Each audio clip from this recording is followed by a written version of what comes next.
Selamat siang, perkenalkan nama saya Hugi Romaneka Manggala, NIM 182 dan pada kesempatan kali ini saya akan menjelaskan tentang hasil pekerjaan saya ujian tengah semester II 3150 Sistem Multimedia. Pada ujian kali ini kami diberikan 3 soal dan saya akan menjelaskan mulai dari pertanyaan yang pertama. Soal 1, terangkan proses sampling sinyal satu dimensi fx secara matematis dengan menggunakan operasi konvolusi. Mungkin sebelum kita masuk ke penjelasan proses konvolusi, mungkin saya akan coba mereview dikit tentang sinyal analog dan juga sinyal digital ya. Nah, sinyal analog ini adalah fungsi kontinu waktu dan digunakan untuk mengirimkan informasi yang disebut dengan sinyal analog. Nah, sinyal analog ini mewakili kuantitas yang analog dengan kuantitas lain. Misalnya dalam kasus misalnya sinyal audio analog, nilai tegangan sinyal itu kan sesaat mewakili tekanan gelombang suara. Nah, sinyal analog ini tuh menggunakan properti media untuk mengirimkan informasi. Semua sinyal alami adalah sinyal analog. Namun, sinyal analog ini lebih rentan terhadap gangguan dan distorsi elektronik yang dapat menurunkan kualitas sinyal. Nah, ini ada gambarnya sinyal analog digambarkan dengan fungsi kontinu. Lalu yang kedua ada sinyal digital. Sinyal digital itu adalah fungsi waktu diskrit yang bukan sinyal kontinu. Sinyal digital itu direpresentasikan dalam bentuk biner dan terdiri dari nilai tegangan yang berbeda pada saat yang terpisah. Pada dasarnya sinyal digital itu mewakili data dan informasi sebagai rangkaian individu pada waktu tertentu. Sinyal digital ini hanya dapat mengambil satu dari sejumlah nilai yang terbatas. Dari gambar, sinyal digital digambarkan pada gambar fungsi diskrit sebagai berikut. Nah, selanjutnya bagaimana sih kita bisa mengonversi sinyal digital jadi sinyal analog, yaitu dengan melakukan sampling dan kuantisasi. Sampling atau pencuplikan adalah pencuplikan nilai angka suatu sinyal yang dilakukan secara periodik. Sedangkan kuantisasi adalah proses pembulatan angka hasil sampling ke dalam sejumlah level yang terbatas. Sampling ya, kita lihat di gambar di kiri adalah sinyal sampling yang dinyatakan dengan fungsi xs, n sama dengan xnt. Dengan xs adalah nilai sampling, n adalah jatah sampling, dan t adalah periode sampling. Dengan frekuensi sampling yaitu f sama dengan seperti. Nah, selanjutnya kita langsung masuk ke konvolusi. Jadi konvolusi itu adalah cara matematis untuk menggabungkan dua sinyal berbeda untuk membentuk sinyal ketiga. Konvolusi ini adalah teknik terpenting dalam pemrosesan sinyal digital karena ini berkaitan dengan tiga sinyal yang diinginkan. Yang pertama adalah sinyal input, sinyal output, dan juga respon dari impuls. Nah, konvolusi sendiri itu bisa terjadi akibat perubahan bentuk sinyal karena dilewati suatu filter. Seperti pada gambar di bawah kelihatan kan, UT melewati sistem linear, sistem dan keluar menjadi YT. Nah, kemudian konvolusi juga dapat diterapkan pada sinyal digital maupun sinyal analog. Kemudian pada sistem linear ini dinyatakan dalam fungsi berikut ya. Hx itu adalah fx konvolusi gx, yaitu berupa integral minus infinity hingga infinity fa gxa gx min a dA. Nah, tanda bintang ini menyatakan operator konvolusi dan peubah a adalah peubah bantu atau dummy variable. Nah, mungkin dari kita ini masih kepikiran ya, kayak kita tahu sinyal konvolusi kayak gini, rumusnya kayak gini. Mungkin kita bakal coba hands on aja ya biar lebih paham juga. Nah, ini ada saya berikan contoh soal. Nah, misalnya kita punya dua fungsi nih, fungsi fx dan juga fungsi gx. Nah, kita disuruh untuk menentukan hasil konvolusi fx dengan gx. Langkah pertama, kita tentukan g min a. Kita dapatkan g min a grafiknya di titik sumbu x min 1 dan titik sumbu y di setengah. Kemudian kita tentukan juga g x min a. Nah, kita dapatkan titik seperti berikut. Selanjutnya kita menentukan semua kemungkinan yang muncul untuk nilai x. Ada beberapa case. Yang pertama untuk x kurang dari 0. Kita dapatkan seperti berikut. Kemudian untuk case yang kedua, x di antara 0 dan 1. Dan case yang ketiga, x di antara 1 dan 2. Dan juga case yang keempat, x lebih dari 2. Nah, berdasarkan 4 case tadi, hanya ada dua kemungkinan yang kita lihat dari case yang ketiga ini sama case yang kedua kan. Nah, dari hasil itu kita masuk solusi yaitu fx konvolusi gx didapatkan solusi yaitu x per 2 di dalam range 0 sampai 1, kemudian 1 min x per 2 di dalam range 1 hingga 2, dan 0 x per. Nah, ini adalah penggambaran solusi yang didapatkan dari konvolusi fx dan gx. Kemudian ada satu contoh lagi nih. Ini sebenarnya lebih mudah ya. Ada fungsi FA di titik sumbu X di min 1, min 1, kemudian di sumbu Y di 1. Nah, kita seperti tadi sama ya, kita tentukan dulu GA-nya. Kita dapatkan solusi untuk GA yaitu X di titik 0 hingga 3 dan 0 di X square. Nah, hasil fx konvolusi X yaitu 1/2 X plus 1 kuadrat, yaitu di range min 1 hingga 1, kemudian 2X di X di 1 dan 2, kemudian 4 ditambah X min 1/2 X kuadrat, yaitu X di range 2 hingga 4 dan 0 otherwise. Nah, kita dapatkan hasilnya ya, gambar hasil konklusinya seperti berikut. Oh ya, gambar ini saya dapatkan dari buku Conclusion Computer Vision Profesor George Bibis.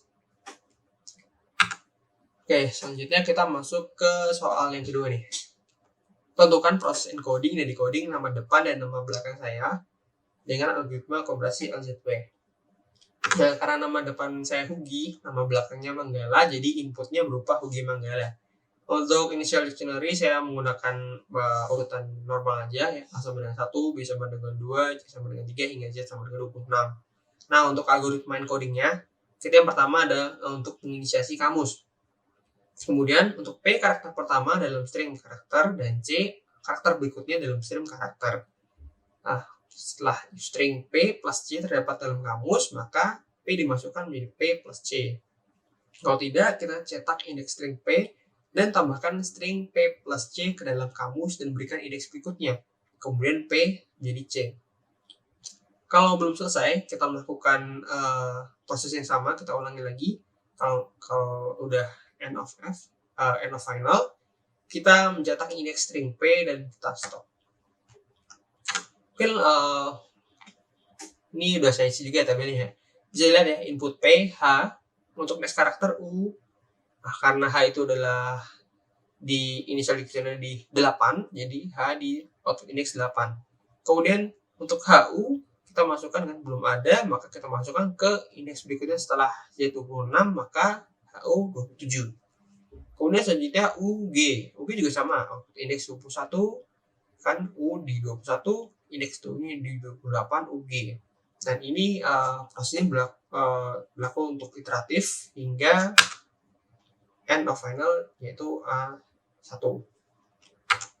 Nah, dari LZW encoding tadi kita dapatkan output encoding berupa angka ya 8, 21, 7, 8, 9, 5, 13, 1, 14, 7, 7, 1, 12, 1. Nah, itu tadi adalah output encodingnya. Nah, dari angka-angka tadi itu kita udah selesai nih menyelesaikan proses tahapan encoding. Selanjutnya kita akan masuk ke tahapan decoding. Decoding itu adalah ya tadi kita beresin lagi yang tadi kan, tadi input Hugi Manggala kita masukkan ke decoding, berarti angka-angka tadi kan kita inputkan. Untuk algoritma decoding sendiri, yang pertama adalah kamus diinisiasi dengan semua karakter dasar yang ada. Untuk CW di input pertama, kemudian kita lihat kamus dan simpan string dalam kode tersebut di string CW ke output. C adalah karakter pertama dalam string CW. Kemudian untuk PW atau previous dan CW, indeks berikutnya adalah input.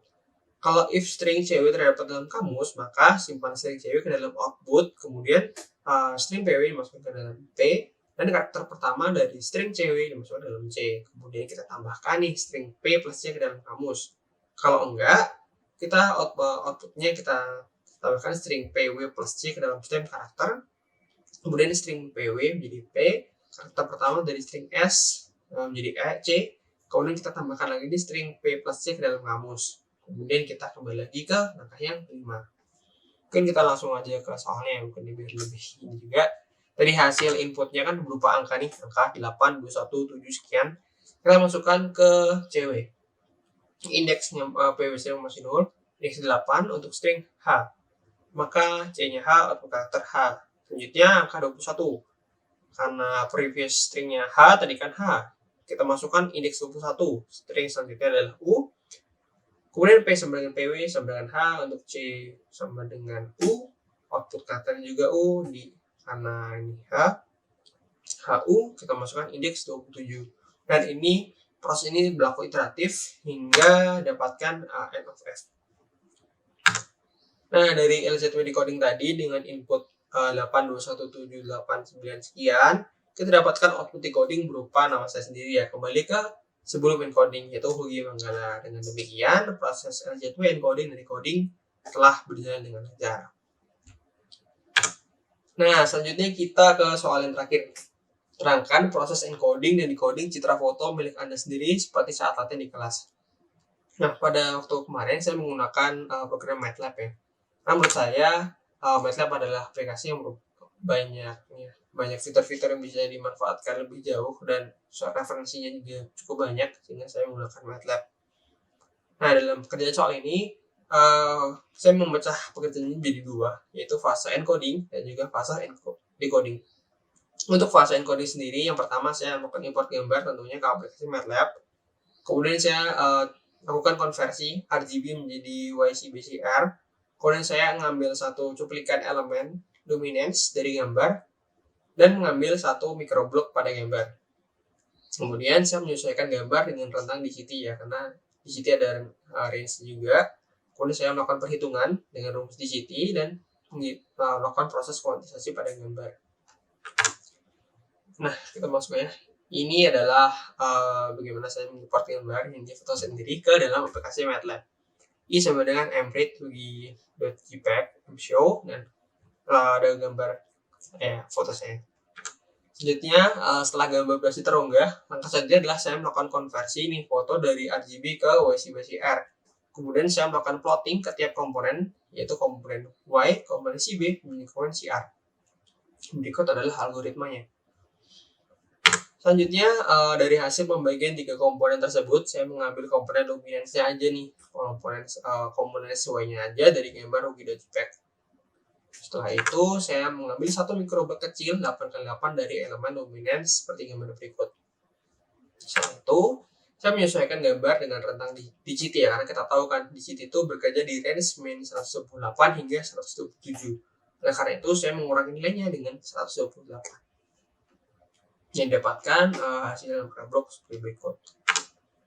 Nah, berikut adalah hasil perhitungan dengan rumus DCT. Saya menggunakan fitur bawaan pada MATLAB, yaitu Y DCT calc sama dengan DCT2 Y DCT. Yang berikut adalah hasil outputnya. Langkah terakhir, saya melakukan proses kuantitasasi citra gambar dan didapatkan nilai koefisien DC adalah 37 yang di pojok kiri atas dan koefisien nilai A, C yaitu 0, 1, dan 1. Nah, setelah berhasil melakukan encoding pada tahap pertama tadi, ini saatnya untuk melakukan decoding. Untuk alur tahapannya itu saya melakukan proses dikuantisasi citra gambar, kemudian saya melakukan perhitungan ini dengan rumus inverse DCT dan menyesuaikan gambar kembali dengan rentang DCT. Kemudian saya mengambil kesimpulan dari hasil perubahan gambarnya. Nah, dari encoding tadi kan, yang pertama saya akan proses dikuantisasi nih pakai perkalian nilai tabel. Setelah itu saya melakukan perhitungan dengan rumus inverse DCT. Saya menggunakan fitur bawaan di MATLAB. Setelah itu, setelah proses inverse berhasil dilakukan, saya kembali menambahkan nilai 128 untuk menyesuaikan gambar dalam rentang DCT.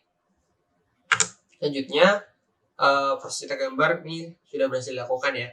Dan ini adalah insight yang diperoleh, yaitu berupa perbedaan nilai gambar sebelum dan setelah proses encoding dan decoding. Terlihat pada gambar itu dan nilai sebelum dan nilai sesudah. Hasil proses encoding decoding terbukti ya masih bisa mempertahankan nilai sebelum dan sesudahnya. Sebagian besar masih bisa dipertahankan dan perubahannya tidak begitu jauh. Baik, berikut ini referensi yang saya ambil dari beberapa sumber mata kuliah dan juga referensi dari internet. Dan sekian dari saya. Bila terdapat kesalahan, saya mohon maaf. Dan sekian, terima kasih.